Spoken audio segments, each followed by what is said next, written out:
Hi மக்களே! சலங்கொலி serial July 1, 2026 என்ன நடந்துச்சுன்னு பார்க்கலாம். அதுக்கு முன்னாடி நம்ம channel Tamil serial talk subscribe பண்ணி லைக் பண்ணிக்கோங்க. பெல் ஐக்கானும் கிளிக் பண்ணிக்கோங்க. ஹை பட்டன் தட்டி விட்டுருங்க. பூமி, சிவா, பூரி 3 பேரும் ரூம்குள்ள பேசிட்டு இருக்காங்க. அந்த நேரத்துல சாரதாவும் ககனும் வந்து கதவை தட்டுறாங்க. சிவாவை பாத்ரூம்குள்ள போய் ஒளிஞ்சிக்க சொல்றாங்க பூமி. ஒளிஞ்சிக்க சொல்லிட்டு கதவை திறந்து பூரிக்கு என்னாச்சு அப்படின்னு ககனும் சாரதாவும் கேக்குறாங்க. அதுக்கு பூமி சொல்றாங்க, பூரிக்கு சும்மா தான் தலை சுத்திடுச்சு அப்படின்னு பொய் சொல்லி அவங்கள சமாளிக்கிறாங்க. சாரதாவும் ககனும் அவளை விசாரிச்சுட்டு போறாங்க வெளில திரும்பவும்.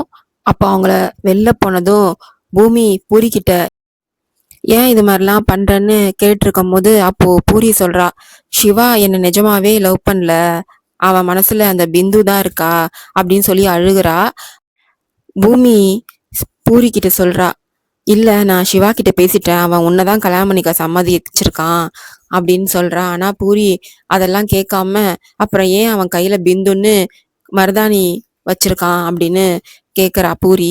அதுக்கு பூமி கோவத்துல சிவாவோட கைய பார்த்துட்டு உடனே பலார்னு கன்னத்திலேயே ஒரு அறை விடுறா.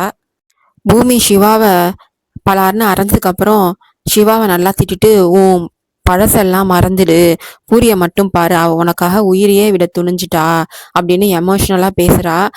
சிவா பதறி போய் பூமியோட காலில் விழறான். என்னை மன்னிச்சிடு அக்கா, நான் பூரிய கல்யாணம் பண்ணிக்கிறேன், யாரையும் வருத்தப்பட வைக்க மாட்டேன் அப்படின்னு சொல்லி பூமி கிட்ட மன்னிப்பு கேட்குறான் சிவா.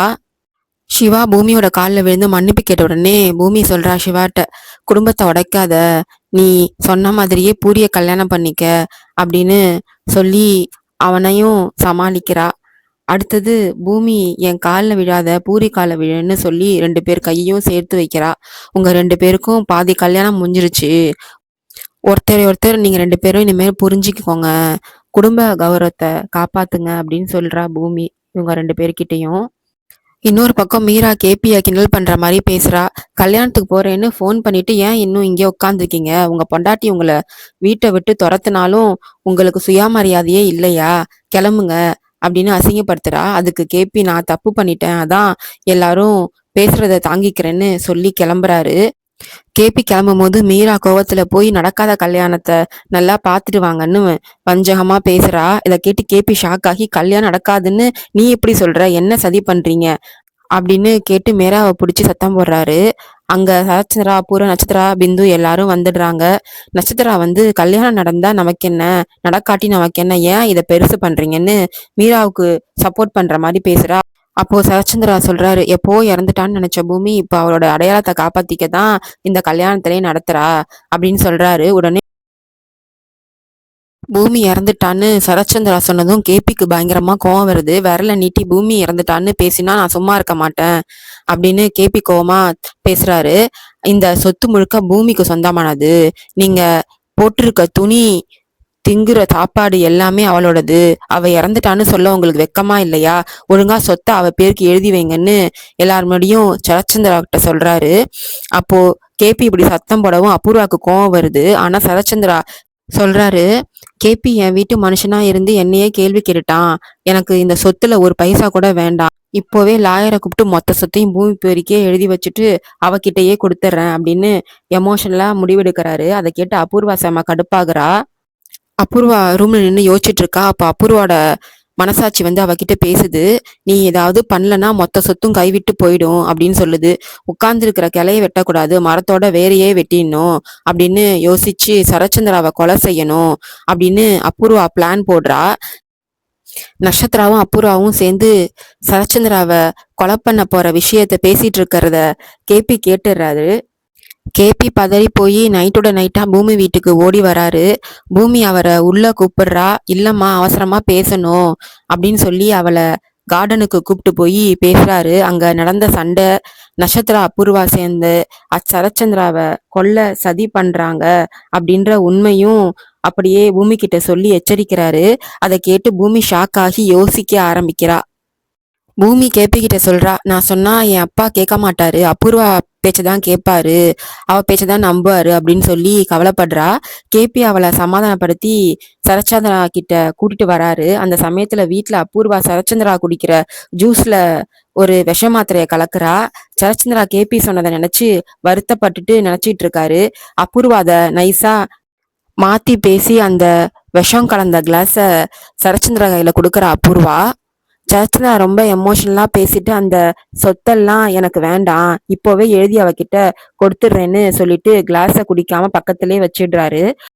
அபூர்வாவும் நட்சத்திராவும் எப்படியாவது அவரை அந்த கிளாஸ்ல இருக்க விஷம் கலந்த ட்ரிங்க்ஸை குடிக்க வைக்கணும்னு பிளான் பண்ணி மறுபடியும் கிளாஸை கையில கொடுக்குறாங்க. அவர் குடிக்க போற கரெக்டான டைம்ல வெளியில கார் ஹாரன் சத்தம் கேக்குது. பூமி உள்ள வரா. அதை பார்த்துட்டு அபூர்வாவும் நட்சத்திராவும் டக்குன்னு கதவுக்கு பின்னாடி போய் ஒளிஞ்சிக்கிறாங்க.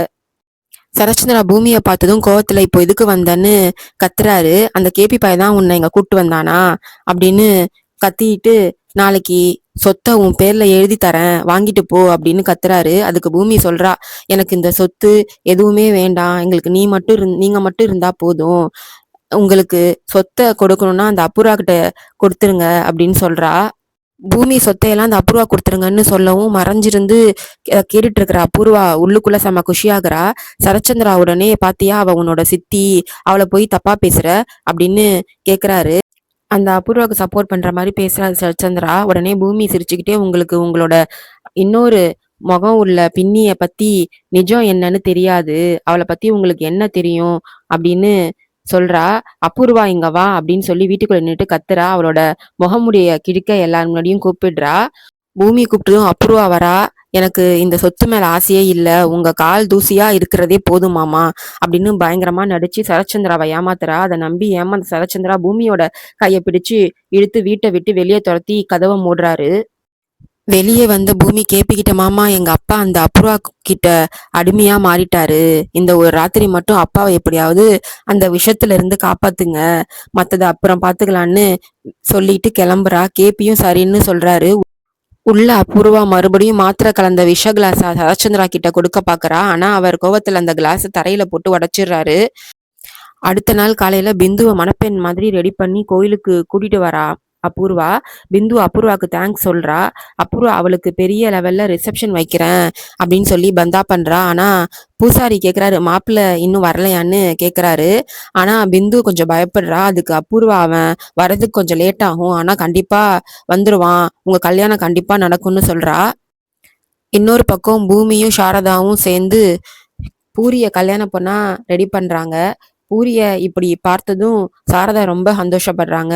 பூமி அவகிட்ட சொல்றா, பூரிய சிவாக்கு கல்யாணம் பண்ணி வைக்கிறதுல என் சுயநலமும் இருக்கு, என் தம்பிக்கு பூரிய விட நல்ல பொண்ணு கிடைக்க மாட்டான்னு சொல்றா பூமி.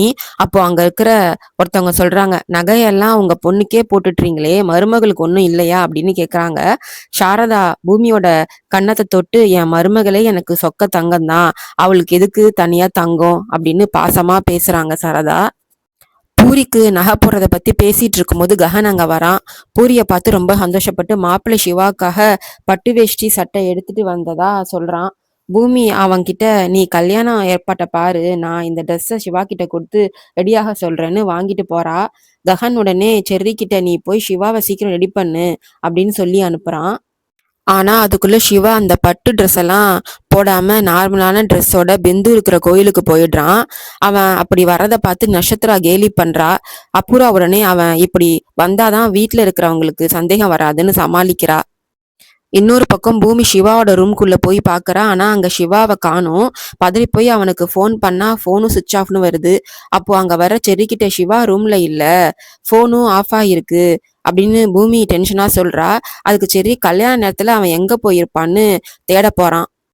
அப்போ பூமி செர்ரிக்கிட்ட சொல்றா, சிவா எங்கேயும் போகல, அவன் உன் தங்கச்சி பிந்துவை கல்யாணம் பண்ணிக்க தான் போயிருக்கான்னு உண்மையை சொல்றா.